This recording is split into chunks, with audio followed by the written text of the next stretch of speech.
because everything in life has to have balance, otherwise it would be a hot mess, believe me.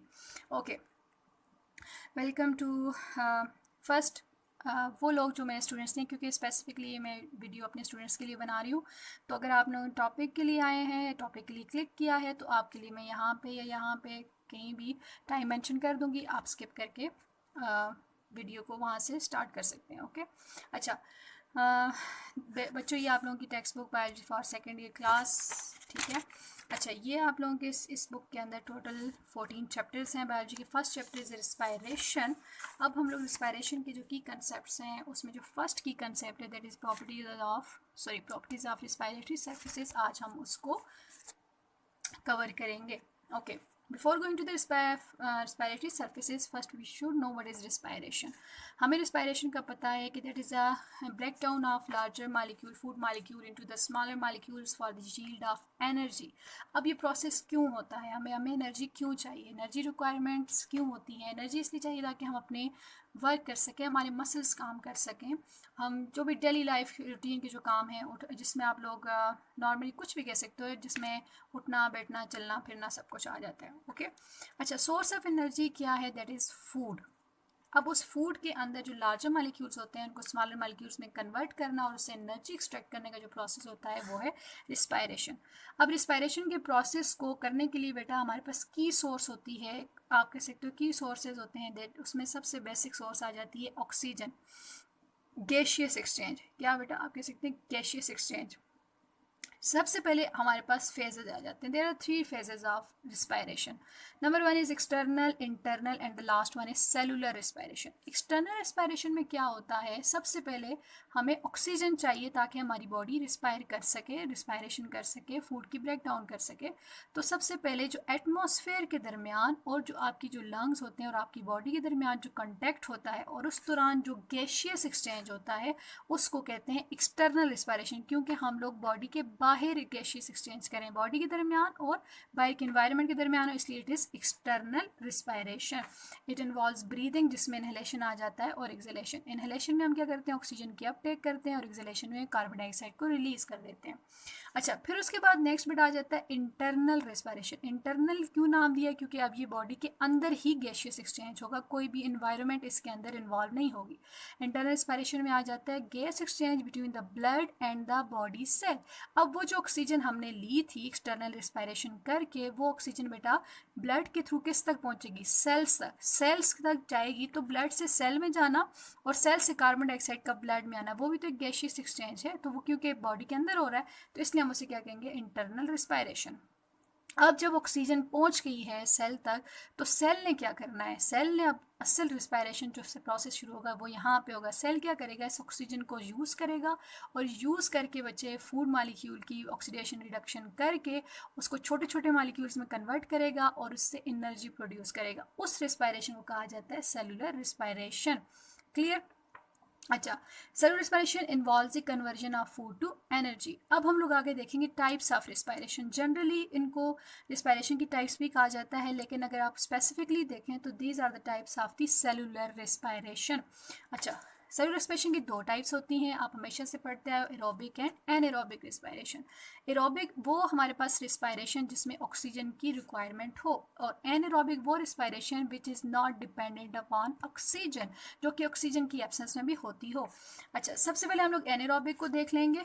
Anaerobic respiration वो हमारे पास वो individuals जिनको अपनी respiration करने के लिए ऑक्सीजन की रिक्वायरमेंट नहीं होती, तो उनको उनकी एग्जाम्पल में बैक्टीरिया आ जाता है। They are very less complex organism, ठीक है। हमारे पास सबसे पहले आ जाते हैं बेटा, एग्जाम्पल में बैक्टीरिया आ जाता है, फॉर एग्जाम्पल क्लोस्ट्रीडियम बोटुलिनिज्म। अच्छा, ये हमारे पास रॉड शेप बैक्टीरिया है और ये एक आप कह सकते हो एक कॉज करता है बोट्यूलिज्म। बोट्यूलिज्म एक स्फेयर किस्म की फूड पॉइजनिंग हो जाती है। अगर कोई भी बंदा ऐसा फूड पार्टिकल इनटेक कर ले जिसके ऊपर इस बैक्टीरिया के आप कह सकते हो स्पोर्स मौजूद हों या इसके आप कह सकते हो टॉक्सिन में मौजूद हों, तो उसको ये प्रॉब्लम हो सकती है। तो ये एनारोबिक रिस्पायरेशन का थोड़ा बहुत आ गया। अब आ जाओ ज़रा एरोबिक रिस्पायरेशन में। एरोबिक रिस्पायरेशन वो रिस्पायरेशन है विच रिक्वायर्स ऑक्सीजन, ठीक है, for performing the function of respiration for the break down of food molecule, ताकि हम उससे एनर्जी ले सकें। इसमें एग्जाम्पल आ जाते हैं humans, birds, mammals, insects. Okay, अच्छा, अब हम कब देख रहे हैं कि हम जब से टॉपिक हमने किया है तो हम ऑक्सीजन की बार बार बात कर रहे हैं। अब देखो बच्चे, रिस्पायरेशन के लिए कुछ ऑर्गेनिज्म को ऑक्सीजन की रिक्वायरमेंट है, कुछ को नहीं है। कुछ जिनको नहीं है उनको हम डिस्कस कर चुके हैं, लेकिन जिनको रिक्वायरमेंट है वो लार्ज नंबर में, ठीक है। अब हमारे पास वो ऑक्सीजन का सोर्स तो हमें पता है, दैट इज एटमॉस्फेयर, लेकिन वो अपनी बॉडी के अंदर उस ऑक्सीजन को एब्जॉर्ब कैसे करते हैं, ये थोड़ा मेथड डिफरेंट होता है। इस पॉइंट को नोट करना है क्योंकि ये अक्सर औकात एमसीक्यूज में आता है और ये इंपॉर्टेंट है, ठीक है। अच्छा, सोर्सेज ऑफ ऑक्सीजन, अगर हम लोअर एनिमल्स की बात करें, लोअर एनिमल का क्या मतलब होता है, which are less complex organism, जिनकी बॉडी इतनी कम्प्लेक्स नहीं होती, जिनमें इतने लार्जर ऑर्गन्स या टिश्यू वगैरह की फॉर्मेशन नहीं होती, बिल्कुल सिंपल ऑर्गेनिज्म, ठीक है। अच्छा, सोर्सेज ऑफ ऑक्सीजन, अगर हम लोअर ऑर्गेनिज्म को देखें, वो एटमॉस्फेयर से ऑक्सीजन कैसे लेते हैं, वो लेते हैं अपनी सरफेस के थ्रू, डायरेक्ट उसको आप कह सकते हो बच्चे एब्जॉर्ब करते हैं, जिसमें हमारे पास इंसेक्ट्स आ जा गया, ग्रास होपर्स आ गया, अपनी बॉडी के सरफेस के थ्रू। जबकि हमारे पास जो हायर एनिमल्स होते हैं, दे आर कम्प्लेक्स ऑर्गेनिज्म, अगर एग्जाम्पल उसमें ह्यूमन ले लें तो वो सबसे आसान आपके पास एग्जाम्पल आ जाती है, because we are complex organism, तो हमें अपनी रिस्पायरेशन के लिए एक आप कह सकते हो बाकायदा रिस्पायरेटरी ऑर्गन्स की रिक्वायरमेंट है। हमें पूरा एक ऑर्गन चाहिए जो कि ऑक्सीजन को एब्जॉर्ब कर सके और उस ऑक्सीजन को हमारे सेल यूज़ करके रिस्पायरेशन का प्रोसेस करें, जिसमें एग्जाम्पल आ जाती है रिस्पायरेटरी ऑर्गन्स में आ जाता है बेटा, ऑर्गन्स में गिल्स, लंग्स एक्सेट्रा। ओके, यहाँ तक तो हमारे पास आज वीडियो का आधा हिस्सा हो गया, ठीक है। अब जो मेन है that is a respiratory surfaces, हमने रिस्पायरेटरी ऑर्गन्स की बात की जिसमें हमने बात की लंग्स की, ठीक है।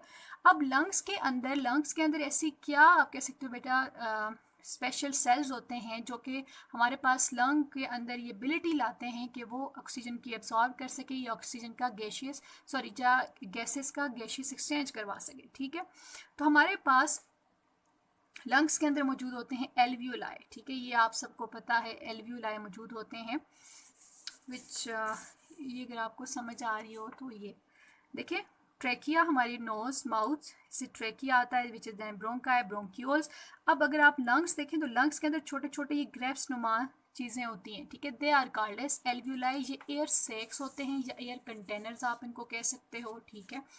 अब ये जो इस एल्वियोलाई होते हैं, एल्वियोलाइज की सरफेस इस तरह की होती है कि जो इनको बेटा इसकी सरफेस के अंदर इतनी डिफरेंट किस्म की प्रॉपर्टीज़ होती हैं जिसकी वजह से इनके ऊपर गैशियस एक्सचेंज होता है और ऑक्सीजन फ्रॉम एनवायरनमेंट हमारी बॉडी के अंदर एब्जॉर्ब हो जाती है। अच्छा, डेफिनेशन, रिस्पायरेटरी सर्फेसेस, ठीक है, ऐसी सर्फेसेस जिनके ऊपर रिस्पायरेशन होती हो उनको हम डिफाइन कैसे करेंगे, area where the gaseous exchange takes place when the environment is called surface for respiration, ठीक है। इन्वायरमेंट के साथ जो हमारा गैशियस एक्सचेंज होता है उसे क्या बोलते हैं, रिस्पायरेटरी सरफेस। अच्छा, याद रखिएगा रिस्पायरेटरी सरफेस का मॉइस्ट होना बहुत ज़्यादा ज़रूरी है, note down that is respiratory surface must be moist, why, because देखो गैशियस एक्सचेंज में मेजर गैसेस कौन सी हैं, that is oxygen and carbon dioxide. जब उनका एक्सचेंज हो रहा होता है तो वो गैशियस फॉर्म में एक्सचेंज नहीं होती, एक्सचेंज मतलब दिस इज एल्वियोलाई, और ये एल्वियोलाई की आप कह सकते हो बच्चे, ठीक है, दिस इज एल्वियोलाई और ये एल्वियोलाई की सरफेस है, ठीक है, ये एल्वियोलाई का इनसाइड है and that is alveoli outside. Okay, अब हमारे पास हमने ऑक्सीजन का इंटेक करवाना है, for example let's say this is alveoli, ठीक है, इन एंड आउट, इसकी ये जो सरफेस है, ये वाली जो सरफेस है, इसे हम लोग कहेंगे रिस्पायरेटरी सरफेस। क्या बोलेंगे बच्चे, that will be respiratory surface, please don't mind my writing, okay sure, let it be, this is respiratory surface। अब हम लोग इसकी प्रॉपर्टीज पढ़ रहे हैं, ठीक है, कि इन रिस्पायरेटरी सर्फेसिस को कैसा होना चाहिए ताकि अच्छे तरीके से रिस्पायरेशन हो सके, ताकि अच्छे तरीके से गैशियस एक्सचेंज हो सके, क्लियर। अच्छा, तो इसलिए before going to those properties मैंने यहाँ पे एक चीज़ मेंशन की है कि respiratory surfaces must be moist, ये जो सरफेस है इसको मॉइस्ट होना चाहिए, वाई, ताकि ऑक्सीजन और कार्बन डाइऑक्साइड जो कि गैसेज इसके थ्रू एक्सचेंज हो रही हैं, they must be in the, वो हमारे पास एक्सचेंज बेटा गैस फॉर्म में नहीं होती, ठीक है, remember that they have to be in dissolve form. तो हमारे पास अगर ये रिस्पायरेटरी सरफेस थोड़ी सी मॉइस्ट होगी, मॉइस्ट मीन्स इसके ऊपर वाटर मॉलिक्यूल्स होंगे, तो हमारे पास ऑक्सीजन या कार्बन डाइऑक्साइड डिजॉल्व हो जाएगा उस वाटर में, डिजॉल्व होके वो फिर इस मेम्ब्रेन से इधर इस तरफ हमारे पास आप कह सकते हो डिफ्यूज होके इनसाइड दी ब्लड जा सकेगा, ठीक है, डिजॉल्व फॉर्म में जाता है हमेशा ऑक्सीजन एंड कार्बन डाइऑक्साइड। ये समझ आ गई। अब next point is gaseous exchange takes place the physical process of diffusion. याद रखना जितने भी लिविंग ऑर्गेनिज्म हैं जिनके अंदर भी गैशियस एक्सचेंज हो रहा है, it is by the process of diffusion, remember that. Okay, next is efficient diffusion. अब देखो बच्चे, हम चाहते हैं कि क्योंकि अब लार्ज कम्प्लेक्स ऑर्गेनिजम्स हैं तो हमें उतने ही अच्छे तरीके से रिस्पायरेशन चाहिए। जब रिस्पायरेशन अच्छी चाहिए तो दैट्स मीन जो रिस्पायरेट कर रही हैं सर्फेसेस, उनके अंदर डिफ्यूजन एफिशिएंट वे में हो, एक अच्छे वे में हो। तो हमारे पास वो कौन सी प्रॉपर्टीज़ हैं जो उन रिस्पायरेटरी सर्फेसेस को एफिशिएंट बनाती हैं for the process of diffusion. ठीक है, वो मैंने यहाँ पे लिख ली है। इट्स लाइक कि एक अच्छा गुड स्टूडेंट कैसा हो, उसके अंदर कौन कौन से वो करेक्टरिस्टिक्स लाई या कौन कौन सी वो आदतें अपनाए ताकि वो एक अच्छा स्टूडेंट बन सके और एक अच्छा रिजल्ट ला सके। तो इसी तरीके से हमारे पास रिस्पायरेटरी सर्फेसेस जो कि जिनके थ्रू रिस्पायरेशन होती है, उनके अंदर सर्टेन प्रॉपर्टीज़ होनी चाहिए। ठीक है, जब वो छः प्रॉपर्टीज से पूरी उतरती है वो सरफेस, तो वो एक अच्छी, आप कह सकते हो, अच्छी रिस्पायरेशन उसके थ्रू हो सकती है। Number 1 is permeable, second one is thin surface, third one is large surface area, fourth one is good blood supply, fifth one is good ventilation mechanism, sixth one is pulmonary surfactants. ठीक है, सबसे पहले बच्चे आप आ जाओ permeable. जो हमारे पास surface होनी चाहिए, जो भी अगर एक रिस्पायरेटरी ऑर्गन है उसकी जो सरफेस है, रिस्पायरेटरी सरफेस है, it must be permeable. Permeable का क्या मतलब होता है? एक ऐसी membrane should be able to allow liquid or gases to pass through it। एक ऐसी membrane जो कि allow करती हो गैसेस को या लिक्विड को अपने थ्रू पास होने की। तो हमारे पास उस तभी तो से हम लोग गैशियस एक्सचेंज होगा। ठीक है, तो फॉर एग्जांपल मैंने एल्विलाई ही लिखा है। जिस तरह बच्चे देखो, एल्विलाई की जो सरफेस होती है वो परमिएबल होती है। वो क्या करते हैं, वो ऑक्सीजन एयर से ऑक्सीजन एनवायरनमेंट से लेके ब्लड के अंदर डिफ्यूज़ करते हैं और ब्लड से बचे कार्बन डाइऑक्साइड को लेके outside of the environment release कर देते हैं। ठीक है, number 1। Second is thin surface. जितनी जो रिस्पायरेटरी सरफेस होगी, जो भी एल्वियोलाई का जो आउटर मोस्ट सरफेस है, वो जितनी थिन होगी उतनी ही अच्छे तरीके से डिफ्यूजन होगी। वाई? देखो बच्चे, अगर आप लोग इसको थिक करते जाओ, ठीक है, थिक करते जाओ, तो किसी भी चीज़ का इधर से इस मेम्ब्रेन से इस साइड से दूसरी साइड पर डिफ्यूज़ करना थोड़ा मुश्किल हो जाएगा, टाइम टेकन होगा, एनर्जी टेकन प्रोसेस हो जाएगा। लेकिन अगर इसी सरफेस को मैं थोड़ा थिन कर दूँ तो इससे डिफ्यूजन बहुत फास्ट होगी, बहुत जल्दी होगी। ठीक है, तो डिफ्यूजन के लिए एक स्पेसिफिक आप कह सकते हो स्टैंडर्ड आप मेजर है, दैट इज 1 मिलीमीटर। जो जो थिकनेस होनी चाहिए दैट वुड बी 1 मिलीमीटर। अगर नो डिफ्यूजन, अगर कोई डिफ्यूजन नहीं होगी, if surface is less than 1 millimetre और ग्रेटर देन 1 मिलीमीटर और less than 1 millimetre. Okay, next, that is a large surface area. हमारे पास जितना लार्ज सरफेस एरिया होगा, रिस्पायरेटरी सरफेस जितना सरफेस एरिया होगा, उतने ही अच्छे तरीके से डिफ्यूजन होगा। Now what is surface area? Surface area बेटा कहते हैं किसी भी आउटर पार्ट को और upper most layer of something, anything. Okay, for example this page, इसका सरफेस एरिया इतना है। ठीक है, तो इसका मतलब है it has a large surface area. Let's say अगर इसके में मुकाबले में कोई इतना पेज रख दूँ, ठीक है, दिस पेज फॉर एग्जाम्पल, तो इसका सरफेस एरिया क्या है? स्मॉलर सरफेस एरिया है। ठीक है, तो मेरा अगर इसका लार्ज सरफेस एरिया, अब देखिए बेटा मैंने इसके ऊपर कितना ज़्यादा लिख लिया। अगर इसके ऊपर मैं ये टॉपिक लिखने लगूंगी तो मुश्किल है। ठीक है, मुश्किल से 2 हेडिंग्स लिखनी होगी, विच मीन्स कि इस पे अच्छे तरीके से लिखना नहीं होगा। तो ऐसे ही जिस रिस्पायरेटरी सरफेस का सरफेस एरिया ज़्यादा होगा, उसके थ्रू उतनी ही अच्छे तरीके से डिफ्यूजन होगी, उतने ही अच्छे तरीके से गैशियस एक्सचेंज होगा और उतनी अच्छे तरीके से हमारी बॉडी को ऑक्सीजन मिलेगी और कार्बन डाइऑक्साइड का रिलीज होगा और हमारी बॉडी के अंदर रिस्पायरेशन का प्रोसेस जारी रहेगा अच्छे तरीके से। क्लियर? अच्छा, नेक्स्ट इज बेटा that is good blood supply. Good blood supply, blood क्या सप्लाई करता है? It helps in the transport of gases, specially in the transportation of oxygen. ये आप अपने फर्स्ट ईयर में सर्कुलेशन के टॉपिक में पढ़ चुके हैं। ठीक है, तो जितना अच्छा उस सरफेस एरिया को, उस रिस्पायरेटरी सरफेस को जितनी अच्छी गुड ब्लड सप्लाई मिलेगी, उतनी ही और मजीद ऑक्सीजन मालिक्यूल में इजाफा होता जाएगा और उतने बेहतरीन तरीके से रिस्पायरेशन होगी। आई होप आपको भी यहाँ तक समझ आ गई हो। Now next come to the fifth point, that is good ventilation mechanism. ठीक है, अच्छा सबसे पहले बच्चे आज गुड वेंटिलेशन मैकेनिज्म पे ventilation, before going to ventilation mechanism, पहले वेंटिलेशन के बारे में पढ़ो। वेंटिलेशन बेटा अगर हम रिस्पायरेशन के उसमें पढ़ें, रिस्पायरेशन के कॉन्टेक्स्ट में पढ़ें, तो इसका मतलब होता है ब्रीदिंग इन एंड आउट। ठीक है, ब्रीदिंग इन एंड आउट। जितने अच्छे तरीके से सांस ली जाएगी, अच्छे तरीके से ऑक्सीजन को इनहेल किया जाएगा और कार्बन डाइऑक्साइड को एक्सहेल किया जाएगा, और ये मुसलसल कंटिन्यूस प्रोसेस होता रहेगा। ऐसा नहीं है कि सांस बंद रोक दी और फिर कोई ना कोई ऐसा प्रोसेस मतलब सॉरी रुकावट आ गई जिससे ऑक्सीजन का अपटेक अच्छे तरीके से नहीं हो रहा, तो रिस्पायरेशन का प्रोसेस उतना ही इफेक्टिव नहीं होगा। ठीक है, उतना ही रिस्पायरेशन का प्रोसेस मुतासर होगा अगर आपकी ऑक्सीजन ब्रीदिंग अच्छी नहीं है।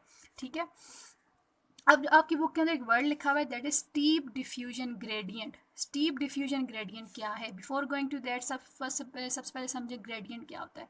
ग्रेडियंट बेटा it is a difference between substances in two areas. ठीक है, कोई भी सब्सटेंस है और वो दो मुख्तलिफ एरिया में पाया जाता है, उसके दरमियान जो डिफरेंस होता है उसको वो हमारे उसे क्या बोलते हैं? ग्रेडियंट बोलते हैं। ठीक है, ग्रेडियंट। अब वो डिफरेंस क्या हो सकता है? वो डिफरेंस उसका कंसंट्रेशन का हो सकता है, वो डिफरेंस चार्जेस का हो सकता है। अगर मैं इसमें एग्जांपल लंग्स की लूँ, ठीक है, और ब्लड की लूँ, तो आपको पता है लंग्स के अंदर बेटा डीऑक्सीजनेटेड ब्लड आता है आपके हार्ट से। ठीक है, तो उसका मतलब है कि जो ब्लड आ रहा होता है उसके अंदर ऑक्सीजन लेवल क्या होता है बेटा? Oxygen level is low and carbon dioxide level is high in deoxygenated blood. जबकि हमारे पास लंग्स के अंदर क्या है? बाहर हम लंग्स के अंदर तो फ्रेश एयर आ रही होती है अपने माउथ और ट्रैकिया के थ्रू, तो उसमें ऑक्सीजन का लेवल क्या होता है? ज़्यादा होता है और कार्बन डाइऑक्साइड का लेवल कम होता है। जिसका मतलब ये हुआ कि एक डिफरेंस आ गया, oxygen in blood and oxygen in lungs, इन दोनों के दरमियान क्या आ जाता है? डिफरेंस। तो ग्रेडियंट बन गया ना, the difference between the substances in two areas. इधर एक एरिया क्या है? लंग्स का, और दूसरा हमारे पास क्या है? एरिया ब्लड का। ब्लड के अंदर ऑक्सीजन का लेवल कम है और हमारे पास लंग्स के अंदर ऑक्सीजन का लेवल ज़्यादा है। अब देखो, जितना ज़्यादा ये डिफरेंस बढ़ता जाएगा, डिफरेंस इंक्रीज, एरो जो ऊपर है ये इंक्रीज को शो कर रहा है, द स्टीपर द कंसंट्रेशन। देखो बच्चे, अब स्टीपर का क्या? स्टीपर कहते हैं ढलान को। देखो फॉर एग्जांपल लंग्स के अंदर ऑक्सीजन का लेवल इंक्रीज हो रहा है, तो मैं यहाँ पे एरो डाल दूंगी। ठीक है, और जो हमारे पास जो ब्लड है उसके अंदर ऑक्सीजन का लेवल डिक्रीज है, तो आप खुद देखो एक स्टीप बन जाएगा कि नहीं? ठीक है, it will make a steep. इस ग्रेडियंट को हम लोग बोलते हैं इस स्टीपर ग्रेडियंट। ठीक है, अब क्या हो गया? द स्टीपर द कंसंट्रेशन, उतना ही ज़्यादा डिफरेंस आ रहा है। The faster the molecule of substance will diffuse, जितना ज़्यादा डिफरेंस होगा, जितना एक एरिया में हायर कंसंट्रेशन है दूसरे एरिया में लोअर कंसंट्रेशन है, तो मॉलिक्यूल्स उतनी ही स्पीड से from higher concentration to lower concentration move करेंगे। ठीक है, तो in case of this example oxygen will move with higher rate from lungs into the blood, ताकि ब्लड जल्दी जल्दी उसको ऑक्सीजनेटेड किया जाए और फिर वो ब्लड हमारे पास किधर जाता है? हार्ट में, और हार्ट से किधर जाता है बच्चे? बॉडी में। क्लियर? तो ये स्टीप डिफ्यूजन, अब देखो जितनी जल्दी उन्होंने मूव किया, क्योंकि उनका स्टीप ग्रेडियंट क्या था? वो ज़्यादा हो गया था, जितनी जल्दी मूव किया उतनी एफिशिएंटली डिफ्यूजन हुई। तो अब हम लोग क्या पढ़ रहे हैं कि जो स्टीप डिफ्यूजन ग्रेडियंट है, that's mean steep diffusion gradient जो है, इसने हेल्प किया किस में? इसने हेल्प किया किस में बच्चे? एफिशिएंट डिफ्यूजन में। और जब एफिशिएंट डिफ्यूजन हुई तो इसका मतलब है कि वो रिस्पायरेटरी सरफेस जो है वो अपना काम बहुत अच्छे तरीके से कर रही है। क्लियर बच्चे? अच्छा, नेक्स्ट आ जाओ, that is pulmonary surfactants. Pulmonary lungs से रिलेटेड है, तो सर्फेक्टेंट्स। अब सर्फेक्टेंट्स क्या है? ठीक है, बिफोर गोइंग टू सर्फेक्टेंट्स हम यहाँ पे एक चीज़ के बारे में पढ़ते हैं। यहाँ पे आ जाओ बच्चे, यहाँ पे फर्स्ट पॉइंट मैंने आपको कहा था कि surface area must be moist. ठीक है, दैट्स मीन कि जो हमारे पास जो एल्व्यूलाई होते हैं, ठीक है, ये एल्व्यूलाई जो होते हैं ये ऐसी सरफेस, इनके जो रिस्पायरेटरी सरफेस होती है ये मॉइस्ट होती है। मॉइस्ट मीन कि इनके ऊपर क्या होते हैं बेटा? वाटर मॉलिक्यूल मौजूद होते हैं। ठीक है, अब ये जो वाटर मॉलिक्यूल होते हैं, हमें पता है वाटर इज जो polar molecule, highly polar molecule है, और वाटर के मॉलिक्यूल्स के दरमियान कौन सा बॉन्ड होता है बेटा? कोवलेंट बॉन्ड होता है। ठीक है, जिसकी वजह से विच इज़ कोहीजन फोर्स की वजह से वो एक दूसरे के साथ टाइटली बाउंड होते हैं। तो हमारे पास इसका मतलब है एक वाटर मॉलिक्यूल दूसरे वाटर मॉलिक्यूल को बहुत, आप कह सकते हो, टाइटली एक दूसरे की तरफ क्या कर रहे हैं, अट्रैक्ट कर रहे हैं, जिसकी वजह से एक टेंशन जनरेट हो जाती है। इसकी जो सरफेस होता है ना, उसके ऊपर एक टेंशन जनरेट हो जाती है, इसलिए उसको क्या बोलते हैं बच्चे, सरफेस टेंशन। अब उस सरफेस टेंशन की वजह से क्या होता है, सरफेस एरिया रिड्यूस हो जाता है। अब ये कैसे होता है देखें, for example this is alveoli, ठीक है, ये जो पूरा पेज है मैं आपको बताती हूँ, दैट इज एल्व्यूलाई, ठीक है। इसके ऊपर ये क्या है, वाटर मॉलिक्यूल है। अब ये वाटर मॉलिक्यूल एक क्या कर रहे हैं बच्चे, इनके दरमियान क्या है, कोवलेंट बॉन्डिंग है, जिसकी वजह से ये एक दूसरे को क्या कर रहे हैं, अट्रैक्ट कर रहे हैं। अट्रैक्शन की वजह से क्या होगा, ये जो सरफेस, पहले ये एल्व्यूलाई का सरफेस एरिया आप देखें अच्छा खासा है, ठीक है। अब देखो बेटा, जैसे ही इनके दरमियान अट्रैक्शन होगी, एक दूसरे की तरफ अट्रैक्ट करेंगे, अब देखें सरफेस एरिया क्या हो रहा है, रिड्यूस हो रहा है। जब ये सरफेस एरिया रिड्यूस हो जाएगा तो इसका, हमारे पास जो एल्व्यूलाई है उसका सरफेस एरिया रिड्यूस हो गया। तो हमने पढ़ा था कि जो बेटर रिस्पायरेटरी सरफेसेस वही होती हैं जिनका लार्ज सरफेस एरिया हो। अब ये रिड्यूस हो गया है सरफेस एरिया, तो इसकी वजह से बच्चे हमारे पास एल्व्यूलाई क्या हो सकता है, कोलैप्स्ड कर सकता है, एल्व्यूलाई ख़राब हो सकता है, इसकी स्ट्रक्चर डिटोरेट होती है। तो हमारे पास ये जो प्रोसेस होता है ये होता है ड्यूरिंग एक्सेलेशन, नॉर्मली होता है ये, ठीक है। क्या होता है बच्चे कि जब हमारे पास ऑक्सीजन आती है तो हमारे पास एल्व्यूलाई इलास्टिक होते हैं। Alveoli are elastic in nature. क्यों इलास्टिक होते हैं बेटा, क्योंकि इनके अंदर, इनकी जो आउटर मोस्ट लेयर होती है उसके अंदर इलास्टिन प्रोटीन होती है, या ये आप लोग लिखते जाएं अपने पास, ठीक है। इलास्टिन प्रोटीन होती है जो कि यहाँ मैं लिख लेती हूँ, they are elastic and they have elastin protein, ठीक है, जिसकी वजह से इनके अंदर इलास्टिसिटी होती है। अब क्या होता है, जनरली जब ऑक्सीजन आती है तो एल्व्यूलाई जो होते हैं वो हमारे पास इन्फ्लेट हो जाते हैं, ठीक है, इन्फ्लेट हो जाते हैं, वो एक उनके अंदर एयर, आप तो फिल अप हो जाती है, इन्फ्लेशन कहते हैं, फिलिंग ऑफ एयर, ओके। जब उनके अंदर एयर इन्फ्लेट हो जाती है तो इनसे फिर एयर क्या होती है बेटा, ऑक्सीजन इनसे कहाँ जाती है, into from alveoli oxygen goes into the blood, ठीक है, और ब्लड से क्या आता है, carbon dioxide into the alveoli.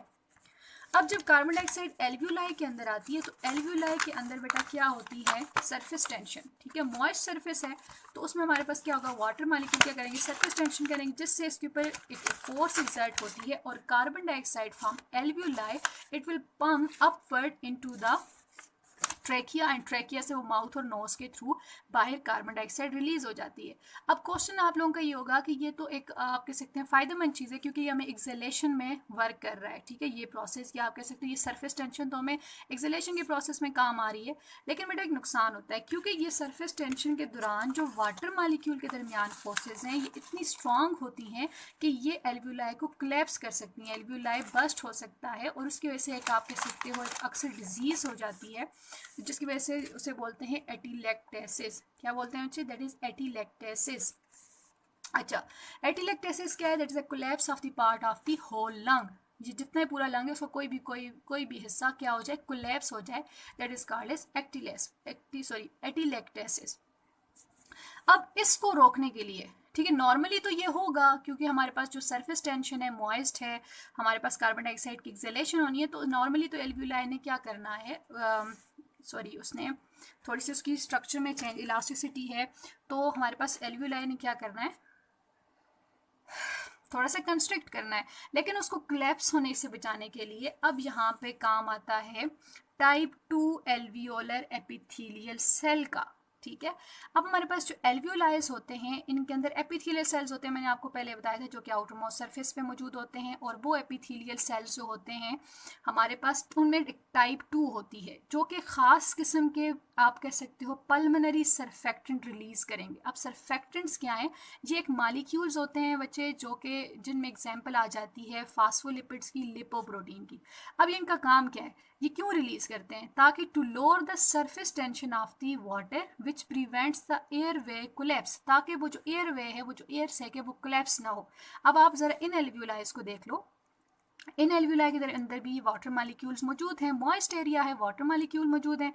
और हमें ये भी पता है कि वाटर मालिक्यूल की क्यों हमारे पास यहाँ पे ज़रूरत है, क्यों हमें बेटा ये बहुत ज़रूरी है, क्योंकि इनके अंदर ऑक्सीजन ने डिजॉल्व होना है, कार्बन डाइऑक्साइड ने डिजॉल्व होना है, और डिजॉल्व होकर ही एक्सचेंज होना है from the alveoli into the blood और ब्लड इनटू द एल्वियोलाई। मैं यहाँ पे आसानी के लिए यहाँ पे लिख लेती हूँ ब्लड, ठीक है। ब्लड से कार्बन डाइऑक्साइड आता है और एल्वियोलाई से ऑक्सीजन जाती है। अच्छा, सरफेक्टेंट्स क्या करते हैं बेटा? सरफेक्टेंट्स आते हैं और वाटर मालिक्यूल के दरमियान जो टेंशन है, ठीक है, ये जो मैंने एरोज डाले हुए हैं, दीज आर द एरोज इस तरह के, ये जो टेंशन है इसको ब्रेक करते हैं, ठीक है। और यहाँ पे जो वाटर मालिक्यूल और दूसरे वाटर मालिक्यूल के दरमियान जो अट्रैक्शन है उसको रिड्यूस करते हैं। जब वो रिड्यूस हो जाती है तो अगर उससे हमारे पास आफ्टर एक्सलेशन भी हो जाए, कार्बन डाइऑक्साइड को रिलीज भी कर जाए, तो एल्वियोलाई की जो स्ट्रक्चर होती है वो आप कह सकते हो कोलैप्स्ड नहीं होती, वो डिटीरिएट नहीं होती, ठीक है, वो मेंटेन्ड रहती है। तो ऐसा क्या है सरफेक्टेंट्स के अंदर कि वो हमारे पास जो वाटर मालिक्यूल के दरमियान अट्रैक्शन है उसको तोड़ देते हैं या उसको रिड्यूस कर देते हैं, ठीक है। सरफेस टेंशन रिक्वायर्ड है, ठीक है, इसको बिल्कुल ख़त्म नहीं करना, क्योंकि अगर इसको बिल्कुल ख़त्म करोगे तो एक्सेलेशन में प्रोसेस में मसला हो सकता है। It is required, okay. But एक नॉर्मल लेवल पे ले आते हैं कौन? सरफेक्टेंट्स। अब सरफेक्टेंट्स क्या है? Surfactants are compounds that lower the surface tension between two liquids, gas and liquid and solid। या तो दो लिक्विड जो मीडियम होगा उनके दरमियान अगर सरफेस टेंशन है उसे रिड्यूस करेंगे, या आप अगर एक गैस और एक लिक्विड के दरमियान सरफेस टेंशन है उसे रिड्यूस करेंगे, या फिर एक लिक्विड और एक सॉलिड के दरमियान सरफेस टेंशन है उसको रिड्यूस करेंगे। सरफेक्टेंट्स, अच्छा, सरफेक्टेंट्स में हमारे पास एग्जाम्पल में आ जाते हैं फास्फोलिपिड्स एंड द लिपोप्रोटीन्स, ठीक है। आपको अब करते कैसे हैं? फास्फोलिपिड्स बच्चे आपको अगर याद हो तो उनका एक हेड रीजन था, ठीक है, दैट इज हेड रीजन और that is tail region. Head क्या था अगर आपको याद हो? इट वाज हाइड्रोफिलिक, सॉरी अगर गलत लिख लिया बेटा। एंड टेल क्या था बेटा? हाइड्रोफोबिक। अब सरफेक्टेंट क्या करेगा जब वो एल्वियोलाई के, मैं यहाँ पे ड्रा कर देती हूँ, ठीक है। Let's say this is alveoli, okay. ये एल्वियोलाई है और एल्वियोलाई के अंदर ये क्या है? These are the water molecules, okay. अब ये वाटर मालिक्यूल्स के दरमियान हमें पता है because they are the polar molecules, उनके दरमियान कोएसिव फोर्सेस होंगी। तो इनके दरमियान कोएसिव फोर्सेस उनकी वजह से क्या है? टेंशन, सरफेस टेंशन प्रोड्यूस होगी है, जिसकी वजह से हमारे पास वो कंपेल कर रही है सरफेस एरिया को रिडक्शन के लिए। तो हमारे पास अगर यहाँ पे सरफेक्टेंट्स मौजूद होंगे, ये सरफेक्टेंट्स हमें पता है दे आर द फास्फोलिपिड्स। तो फास्फोलिपिड्स का हमें पता है that is a head region and it is a tail region. Head region क्या होता है? हाइड्रोफिलिक होता है। टेल रीजन क्या होता है? हमारे पास हाइड्रोफोबिक होता है, ठीक है। अब जो हेड रीजन होगा इसका वो एक वाटर मालिक्यूल के साथ अटैच हो जाएगा, और टेल रीजन से बेटा ये एयर मालिक्यूल को क्या करेगा? It will be push away the air molecule, जिससे थोड़ी सी सरफेस टेंशन रिड्यूस हो जाएगी। दूसरा ये क्या करेगा? एक वाटर मालिक्यूल और दूसरे वाटर मालिक्यूल के दरमियान जो आपके सकते अट्रैक्शन है इसको ख़त्म करेगा।